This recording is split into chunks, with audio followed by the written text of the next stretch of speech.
Welcome to a special reflection episode of the No Limits Life podcast. I'm your host, Nordine, and I'm joined, as always, by my good friend and co-host, Ken. Today, we're diving into something that's deeply personal to both of us, the gym, and how it's so much more than just a place to train. The gym is more than a place to work out. It's a sanctuary for growth. When you walk in with intention and respect for the space, the people, and yourself, every rep becomes part of something meaningful. I wrote that quote thinking about how, for me, the gym was always more than just a physical space.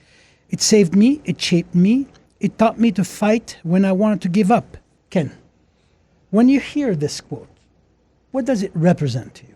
I think you said it already. It's a sanctuary. It's my boys. I have 3 boys, and the best time I've really ever had with those guys is at the gym. I mean, I see sons and dads and daughters and, families working out together, and I think that's the ultimate. It's just a great way to spend some time together and motivate each other and, encourage each other to better yourself, better themselves. Yeah. It's a great time. Yeah, absolutely. The evolution it took for the fitness industry, notably gymnasium fitness facilities, has gone to another stratosphere to me, because it used to be, like you said, family, friends. I remember the first time I stepped into a gym. It was actually, I was glancing, because I couldn't afford it, through a window at a sports complex. I must have been like 16 or 17. And I was very intimidated. People were pumping iron, but it was like small and sweaty. And was it glamorous, or was it just a real? But at that time, I didn't know much about it. So I was very, very timid. And remember, I was how old are you at this point? Around 16 or 17. Okay, so you're I was bullied all the time, so I was terrified. Yeah. So I went in there and just looked around and left. My first true experience of gyms is when I actually went to Belgium, just 30 minutes away from where my parents and I and my siblings lived. And I think I told the story in another episode of the No Limits Life podcast, where I showed up and the guy was doing bench press, and he looked huge already, just laying down. He put the bar back down, stood up, and I saw a mountain walking towards me. So I left, I bailed. I was terrified. You ran out. I ran out. So the next day I went back, and he went behind me and put his big hand on my shoulder. This time you're not going to go away. Get away. What do you want? And I was like, I had more hair than body at the time. I've seen pictures of you. You had a lot of nice hair. I wish I had that kind of hair. 108 pounds. And long story short, he gave me a membership, 1-year membership for free. I still have a card at home. Wow, nice. That's when it started. But for me, it was different, because I still was suffering from low self-esteem, low self-worth. So I didn't have the same experience as many of our kids now. My son goes to the gym, my daughter goes to the gym, and they have a different experience. Mm-hmm. But then for me, it evolved as I put on muscles and as I became a little smarter than I was then, and I was lucky enough to enter the world of the mecca of bodybuilding, which is Gold's Gym in Venice. So when you land in a gym like that, I would love to have gone to that gym. I mean, that's so much history. It's so much different. Yeah. I mean, back then, were they nice there to you? They didn't have time to be nice or not nice. They were working out. There's no nice or not nice. It's just people didn't. They spoke to each other between sets, but it was competition. Right. Who did the heaviest weight? Who did the most reps? It was a game. Did it look like they had fun, or were they just real serious? Yes, absolutely. It was fun and seriousness married. Yeah. Together. That's the best. Yeah. Fun and seriousness. Now it seems like everybody's so serious. You don't see that. No. And there's a reason for that. And I think, why though? Why do you think everybody's so serious now? I think is back then we didn't have technology. We didn't have social media. Yeah. So we didn't have time to brag to the world. We were bragging between each other. That was sufficient. Right. All we had in our mind Actually, that's a good. I could see that. was Yeah. competition. Yeah. We were working together in the spirit of competition. Now the competition is the iPhone. The competition is the device, so they can put a reel right there and a picture right there to show the world, what they're up to. But the question to be asked is, okay, listen, it's okay. I have no problem. But between, ego-centered motivation to inspiring people, because you have to ask yourself, again, I'm not bashing anybody here, by all means. I'm for technology. Sure. Absolutely. I think, we need to follow the trend. But I'm not there, and even if I was in that greater shape as I was back then in my competitive days, I don't think I would have used it that way. Because at the end of the day, you have to ask yourself, why am I going to the gym in the first place? Mm-hmm. What is my intention? Yeah, not everybody wants to be Mr. Universe. Exactly. So but why? Most and foremost, I think, even the people who want to be Mr. Universe or Miss Universe, for that matter, they enter the gym with one intention and one intention only, is to be healthy. Right. Everything else is a bonus. Mr. Universe was a bonus. So what? Because there's a lot of people watching right now that either go to the gym or want to go to the gym, and maybe they're not in great shape. But what would you say to somebody like that? How do you keep them at the gym? What would you tell them to just keep going? To motivate them to go. There's a difference between motivation and inspiration. What's the difference? You can motivate someone to go to the gym by telling them to go to the gym. Yeah. You can inspire someone to go to the gym by going with them. And pointing the finger and say, do this or do that, doesn't work. It's not long lasting. Okay. One has to understand that when you go to the gym should be a sanctuary for health and well-being, not the opposite. Okay, it shouldn't be to walk around like doesn't stink. Right. Okay, it shouldn't be to sit on the bench or machine and go on your phone while people are waiting to use the machine. Because, I hate that. Because, and I understand it's awful. It's a habit to go on your phone, but respect. Get off the machine and let people who are there to use it. Do you know what happened to me? I sorry to interrupt you, but this was the coolest thing because you and I just talked about this.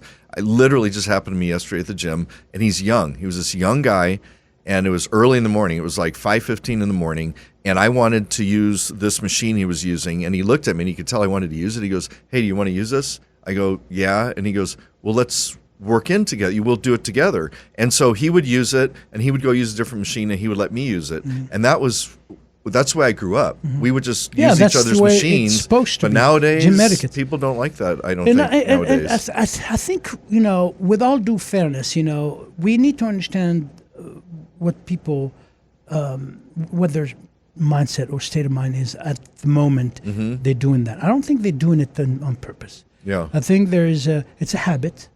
Okay, remember, we grew up without these things. Right. So we can't possibly, we're using it now. We can understand, but not fully. These youngsters, they're really, using that because it's part. They didn't know any better. I mean, Right. They don't know any better. They were born with it, and so I think the idea now, like I said earlier, motivation versus inspiration, even these young kids, is to ask yourself, what is it that I'm going to gain by going to the gym? Like I said, it's a sanctuary. My intention is to be healthy and be well, not only in body, but in mind, in spirit as well. I think the gym gives you an opportunity to do so. There's connection, okay? I know that a lot of anxiety sufferers, some of my clients, I send them to the gym instead of working out at home because it can feel that sense of camaraderie, connection from other people. So instead of being in that world, locked in that shell where they're all constantly thinking about anxiety, they're now no longer thinking about it because they are at the gym, working out, sharing. So it should be that. It should be a sanctuary where you share, but not, like I said earlier, like we said, go there, I call this ego-driven workouts. When you go there without that motive or the intention of connecting with people and using the gym as a sanctuary. When you go there just to show off and you drop in the weights here and there and with no respect, slamming things around you with no respect for other people, that's ego-driven workout. So there's there's people that are in great shape watching this and not such great shape. What would you tell the people, the ones I guess I'm thinking about right now are the ones that are too embarrassed to go to the gym because they're so out of shape, or maybe they're too heavy. Yeah. Whether it's a man or woman, what would you tell somebody like that? How would you inspire them to go? I think there's twofold to this. The person who is timid and don't want to go to the gym because they have a self-esteem issue, whether it's weight or otherwise, and then the person who should be able to welcome them and to make them feel comfortable, aka the gym rat of the world, right? Right. Don't intimidate. If you look good, if you have some muscles on you, don't use it to intimidate. Use it to love people. Use it to inspire people. Yeah. Youngsters out there, listen to me. It's not worth it. Right. Trust me. If you're doing this just to show off to girls or boys or whatever, it's not going to be long lasting. It's just the body. Right. Okay? So be loving. Let people come in and welcome them. You are, like I said before many times, and I said it to you too. Mm-hmm. Remember when I said, when you're in shape, you don't have to say anything. You walk don't. around, people are inspired. Right. So it should be that way at the gym. Welcome people. When you see them that they feel intimidated, welcome them. Encourage them. Help them. Don't push them away. Let's just say nobody's they're very out of weight, very overweight. They're and not even very healthy, but they go to the gym for the first couple times and they're sore, and they decide, you know what, it's not worth it. I don't want to keep going. What would you tell somebody like that? Let's go to the original question. I think I wanted to answer first. Yeah. Is when you feel, that you have that image issue, and you don't feel you can go to the gym and handle the stress, right, or the anxiety about the way you feel. Yeah, there's a lot of people like that. I invite people to switch mindset. Instead of thinking that way, think of the gym and other people who are in shape as a visual, okay? Because part of the brain that is responsible for visual is very important, okay? So 25% of our brain is visual. So go to the gym and look at people as a picture of the way you want to look and feel. Also visualizes. Exactly. Okay. Instead of looking at them as, ego-driven people showing off, just use that visual. That way you're going to be not only motivated, but you're going to be inspired to work out because you're seeing it. You see what you want. Mm-hmm. You don't have to create it anymore. Right. Because it's there. It's there. Yeah. It's there. And the energy, pay attention to the energy.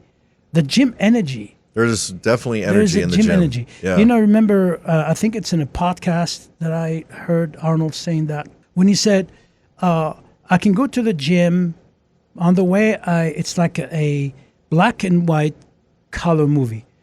When I get out of the gym, it's a colored movie. I've heard that. I remember that. What he's referring to is he goes there. It's bright. Being low. Yeah. Low energy, and gets out is full of life. Yeah. Right? Yeah. And that's the it's all same those endorphins. thing. Exactly. And so, listen, the notion that the gym is fun, I think is erroneous. And I'm not going to lie. Fun when you talk to people, fine. But working out is not fun. If you're doing it the right way, it's not fun. Right. The fun I don't think people work out like you worked out. I mean, that's a whole different level. But that's the question you need to ask yourself. Maybe I'm having too much fun and not too much, effectiveness. Right. Now, I call the aftermath of working out. That's fun. That's enjoyable. You feel great about what you did. Right, right. And you feel great in general. And that's what the gym as a sanctuary means. You go there to grow. And for those who don't like the gym, do it. You can do it at home. I mean, my oldest son, I know his thing was, I work out very early in the morning, but he would work out after work. And I don't know how he did it because he worked so many hours. I would be totally burned out. But his thing was, I got to go there just to clear my mind. Yeah. Yeah. So it's not just body too, right? It's your mind. As I said, I mentioned earlier, it's an outlet for mental health. Yep. A lot of people with mental health issues, aka anxieties or even depression, the gym is a must. Yes. The gym is a medication. For sure. A natural medication with no side effect, by the way. Done well, it works. Yes. So that's what you're referring to. Yep. I'm one of those guys that the gym saved my life. It saved my life. It saved, my son's life.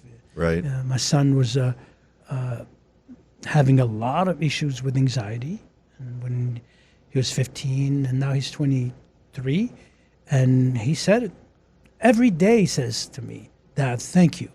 Thank you for teaching me." So it's helped him with his anxiety. Oh, my God, yes. And depression? Did he ever have depression? No, he never did go through depression. 'Cause sometimes those go together. And absolutely, they do. The gym really That's awesome. made a huge, huge Do you guys always go difference. together? You and your son? Oh, yeah. And your daughter? Do you guys go together? My daughter has a different schedule. So, Okay.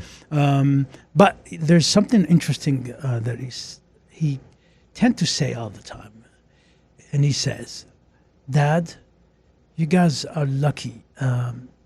You lived the bodybuilding era when it was at its The golden era. the golden era." Yeah. And he's right. Yeah. I've never seen such a, soul-driven energy. Right. Never. I wish I could see that again one day. Do you think we ever will, or do you think this is gone forever? I think I'm hopeful. Mm-hmm. I think it can happen again. And it's by listening to the people who lived that era, like Arnold, myself, and all these guys, that when you can hear the enthusiasm, the happiness. I can hear it when you talk about it. You light up. It's sometimes you even want to cry because we miss it so much because we don't see it anymore. Yeah. All we see is people on the machine using their phones or walking around learning how to fly. It's like, what? What is this?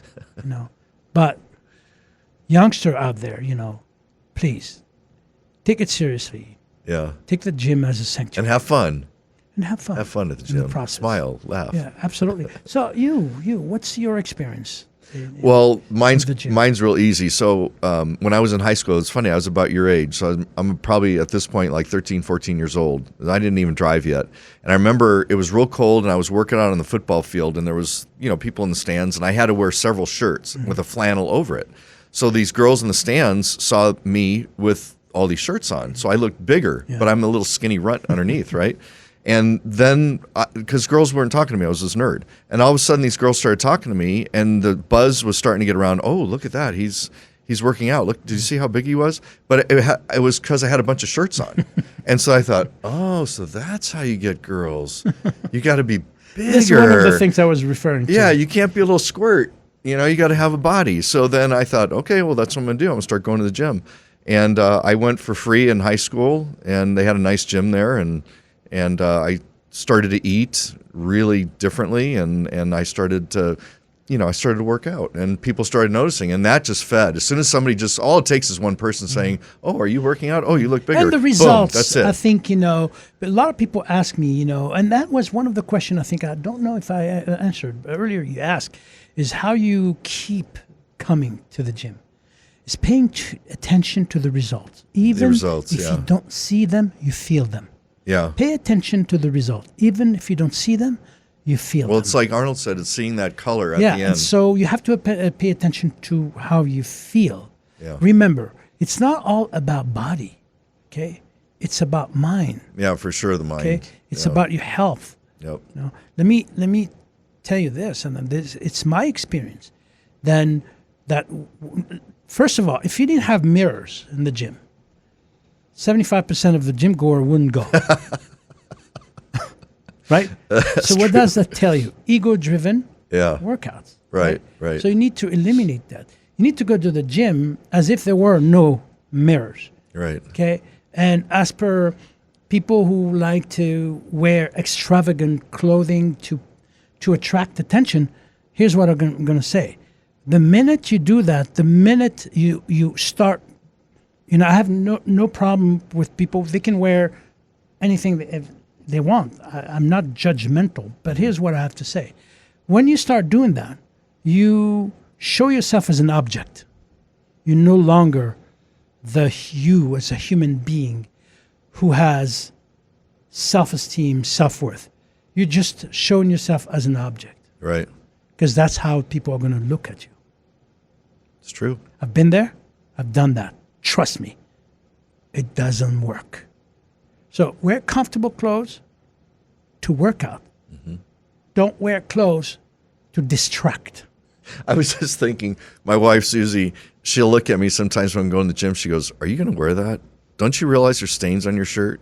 It's like, I don't care. No, but think about it. I mean, so I don't really dress to impress at the gym. But think about it. It's again. First of all, here's what I tell people I work with. In everything you do, whether it's a gym or life, set your intention before getting in the meeting. Yeah. Set your intention I agree with before that. getting in the gym. Know what you're going to Know what you're going to say, feel, and do before you get to the meeting. In other Yeah. words, spend 5 minutes in your car before you get in trouble. do. Right. Okay, don't spend 5 minutes in your car putting stuff on you and looking if your spandex are tight enough. My spandex are always pretty tight.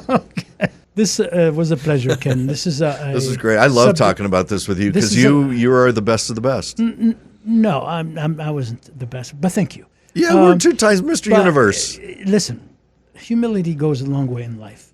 But here's what I have to say. This is a very, very interesting topic, and it's a hot topic. And it's not so much for us, but for the youngsters. Yeah. We want Keep people them healthy. to keep them healthy in mind, body, and spirit. Yep. That's what the show No Limits Life is all about. Mm-hmm. It's about mind, body, and heart. Right. That's what this is about. Bringing awareness, uplifting people, being vulnerable. Well, you have a good heart. I know that for sure. You do have a good heart. Oh, listen, we wouldn't be talking to each other if we were not at the service of humanity.